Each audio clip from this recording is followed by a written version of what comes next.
दरअसल ये कि देश में मुसलमान असुरक्षित है, देश में डर लगता है, ये अब्दुल बारी सिद्दीकी कह रहे हैं। अब्दुल बारी ने यहां तक कहा कि बच्चों को विदेशी नागरिकता लेनी चाहिए। अनूप, बिल्कुल। और देखिए हमारे साथ हमारे स्पेशल प्रोजेक्ट एडिटर जो है प्रकाश सिंह खुद पटना से जुड़े और उनके साथ अब्दुल बारी सिद्दीकी मौजूद है। प्रकाश जी, अब्दुल बारी सिद्दीकी बहुत सुलझे हुए नेता माने जाते हैं, आखिर ऐसा क्या लगा उनको, क्या देखा, कैसा बयान सामने आ गया? देखिए, बिल्कुल सही कहा आपने। अब्दुल बारी सिद्दीकी जो है वो एक परिपक्व नेता है और इनका हार्डलाइनर अप्रोच कभी नहीं रहा है, सॉफ्ट अप्रोच रहता है और इसीलिए सभी समाज के लोग इनको रिस्पेक्ट भी करते हैं। अब ना जाने किस संदर्भ में और परिदृश्य में उन्होंने ऐसा बयान दिया, उनसे जानते हैं। हमारे साथ मौजूद हैं खुद अब्दुल बारी सिद्दीकी जो राष्ट्रीय जनता दल के संस्थापक सदस्यों में से एक हैं और बिहार के एक वरिष्ठ नेता हैं और रिस्पेक्टेड नेता है। बारी साहब, हम लोग सब जानते हैं आपको कि आप हार्डलाइन अप्रोच नहीं रखते हैं, लेकिन आपने जो ये बयान दे दिया, ये तो लग रहा है जैसे कि भारत विरोधी बयान दे दिया। आपको डर लग रहा है भारत में, ऐसी क्या बात आ गई? जैसे मुनव्वर राना ने यूपी में बोल दिया था, आप भी अब दोहरा रहे हैं उसी बात को। भारत में तो सबको मतलब ये इंक्लूसिव अप्रोच रहता है। देखिए, ऐसा है कि आपने मेरे बयान का आखिरी पारा अगर सुना होगा तो उसमें हमने कहा कि आखिर इस तरह का बयान देने में कितनी तकलीफ़ होगी वो हम समझ रहे हैं और बहुत तकलीफ़ से ये कहना पड़ रहा है कि साहब, मुल्क में जिस तरह का माहौल बनाया जा रहा है, घृणा का, द्वेष का, जलन का और टारगेट करने का, उससे जो है एक नौकरी करने के लिए अपॉर्चुनिटी जिसको भी मिलती है अपना जाता है, नौकरी करता है। क्या टारगेट किया जा रहा है? यहाँ तो सब लोग ठीक से रह रहे हैं, मतलब इसमें टारगेट तो कोई नहीं किया जा रहा है। बारी साहब, हमको तो नहीं लगता है कि टारगेट किया जा रहा है। अब आप ये देखिए ना कि जो हमारा संविधान है, संविधान के 4 स्तंभ हैं। एक है कि हमारा मुल्क जो है सॉवरेन होगा, खुद मुख्तार। हमारा मुल्क जो है डेमोक्रेटिक होगा, हमारा मुल्क जो है सेकुलर होगा और हमारा मुल्क जो है ये क्या कहते हैं, सोशलिस्ट होगा। ठीक है, तो अब ये बताइए कि ये जो हमारा संविधान है और संविधान के जो मुख्य 4 स्तंभ हैं, उस पे किस तरह से इंटरप्रिटेशन और किस तरह से व्याख्या और किस तरह से जलन की राजनीति हो रही है।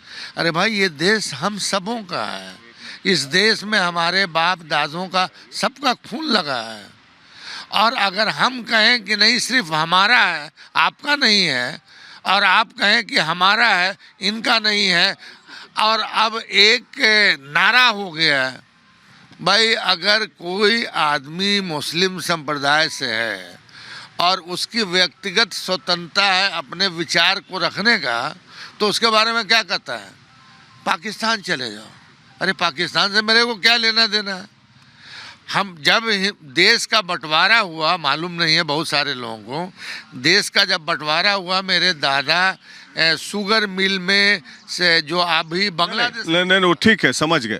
लेकिन आपको भारत से जाने के लिए कहाँ कोई कह रहा है? आप तो आराम से रह रहे हैं, पिछले 40 साल से आप राजनीति कर रहे हैं, सारा पर्क्स बेनिफिट्स आप इंजॉय कर रहे हैं बिहार में, तो आपको भारत से जाने के लिए तो कोई नहीं कर रहा है। ये तो आपका भी इंटरप्रिटेशन हो सकता है।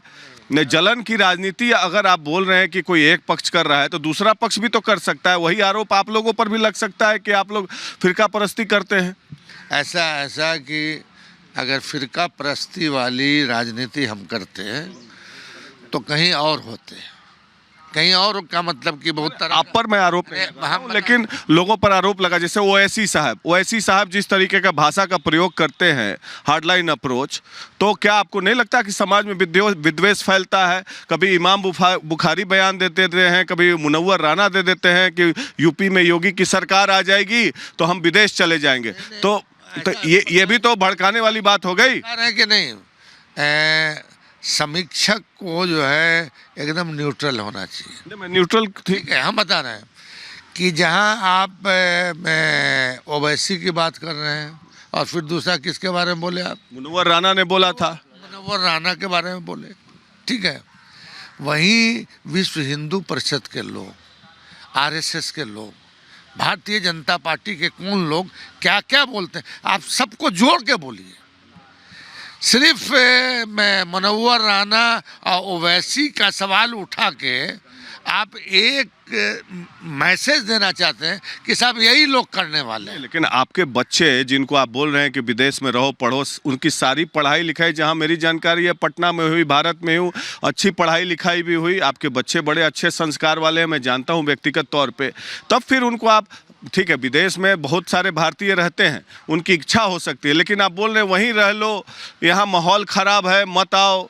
भारत की एक अलग छवि आप पेश करने की कोशिश कर रहे हैं। भारत की छवि तो भाईचारे वाली रही है। भारत की छवि जो है एक दूसरे के पर्व त्यौहार संस्कृति में शामिल होने की रही है, मगर क्यों किस वजह से कौन लोग सत्ता के लिए जो है इसको मतलब तोड़ रहे हैं, ये तो ज़रूर बहस का विषय है।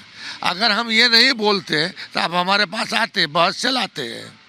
हम तो चाहते हैं कि इस पर बहस हो, अगर हम गलत हैं तो हमको गलत कहो, दूसरे अगर गलत हैं और दूसरे लोग कुछ आप एग्जांपल्स दीजिए कि सत्ता के लिए कैसे तोड़ रहे हैं। क्या आपका इंडिकेशन है जो काशी विश्वनाथ में इतना बड़ा भव्य मंदिर बन गया उसको लेकर है, मथुरा पर है, राम मंदिर पे है, वो राम मंदिर का तो निर्णय माननीय अदालत ने लिया, भाई बता रहे, तो क्या आप इसके तरफ इशारा कर रहे हैं? हमने इन चीज़ों पे कोई टीका टिप्पणी की है? हम लोग हमेशा यह कहते रहे। लेकिन आपको क्या लगता है माहौल क्यों खराब है? माहौल इन्हीं, जो हम समझ पाते हैं, इन्हीं 3-4 चीज़ों को इंगित करके आप लोग देश में बोलते हैं कि माहौल खराब है। वो तो हिस्टोरिकल फैक्ट है, जहाँ तक जो कोर्ट बोल रहा है या हिस्टोरियंस बोल रहे हैं। कोर्ट, जहाँ तक सवाल है कोर्ट को मानने का, कोर्ट को हम नहीं माने तब तो हमारे पक्ष के लोग हमेशा कहते हैं कि कोर्ट जो फैसला करेगा उसको हम मानेंगे।